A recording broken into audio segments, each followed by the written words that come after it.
Hello दोस्तों, नमस्कार। मैं बलदेव आप सभी का स्वागत करता हूं एक बार फिर से अपने यूट्यूब चैनल पर।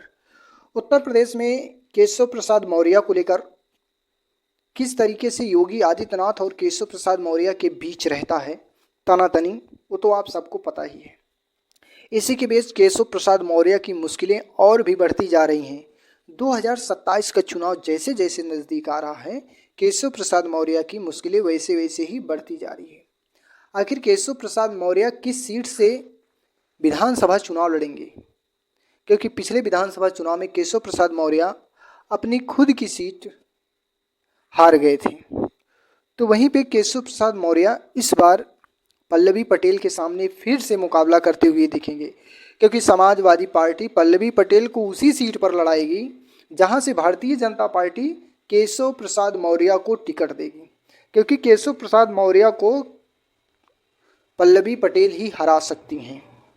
यहाँ तक कि केशव प्रसाद मौर्य को योगी आदित्यनाथ पूरी तरीके से अपने कार्यकर्ता और बड़े नेताओं को केशव प्रसाद मौर्य को हराने के लिए ही लगाते हैं, जिताने के लिए नहीं।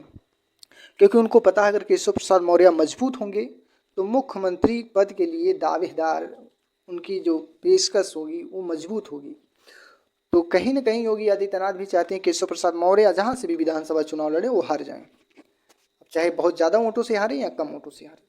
वहीं पे समाजवादी पार्टी जो विपक्षी बड़ी पार्टी है वो भी ये चाहती है कि केशव प्रसाद मौर्य को इस बार फिर से पल्लवी पटेल के सामने एक बार चुनावी रण में उतारा जाएगा।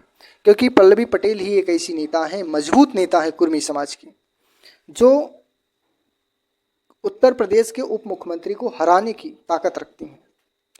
केशव प्रसाद मौर्य इलाहाबाद के आसपास जो भी सीटें हैं, चाहे वो फूलपुर हो, चाहे वो चायल विधानसभा हो, चाहे वो मकनपुर विधानसभा हो, मझनपुर विधानसभा हो, और या सिराथू उनकी खुद की सीट हो, यानी कि जो चारों सीट है उस पर कहीं न कहीं किसी न किसी सीट पर केशव प्रसाद मौर्य चुनाव लड़ेंगे। और उसी सीट पर पल्लवी पटेल भी चुनाव लड़ेंगी। समाजवादी पार्टी के सिंबल पर अखिलेश यादव उनको चुनाव लड़ाएंगे। क्योंकि पल्लवी पटेल को भी पता है अकेले कुछ नहीं हो सकता है, इसलिए गठबंधन के साथ रहेंगी, समाजवादी पार्टी के साथ मिलकर चुनाव लड़ेंगी। तो कहीं न कहीं विधायकी का तो पद रहेगा। अगर विधायकी का पद है तो आगे वो अपना जो है राजनीतिक करियर को आगे बढ़ा सकती हैं।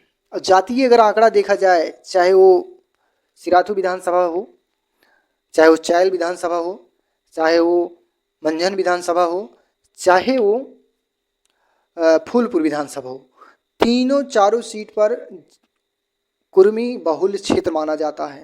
45,000, 50,000, 62,000, 70,000 ऐसे कुर्मी वोटर हैं। और मुस्लिम भी अच्छे खासे हैं, यादव भी हैं, ब्राह्मण भी हैं, ठाकुर भी हैं, ऐसी नहीं है, और मौर्य भी हैं। तो अगर देखा जाए जातीय समीकरण दोनों के लिए फिर बैठता है। लेकिन केशव प्रसाद मौर्य एक घिसे पीटे चेहरे हो चुके हैं, घिसा पीटा नाम हो चुका है उत्तर प्रदेश के लिए। तो कहीं ना कहीं केशव प्रसाद मौर्य के लिए कठिन राह जो है जरूर दिख रही है 2027 का चुनाव। तो आप लोग कमेंट करके बताइए कि केशव प्रसाद मौर्य 2027 के चुनाव में किस सीट से लड़ सकते हैं, इन चारों सीटों में से। और अगर लड़ेंगे तो पल्लवी पटेल के सामने टिक पाएंगे कि नहीं, कमेंट करके जरूर बताइएगा। धन्यवाद।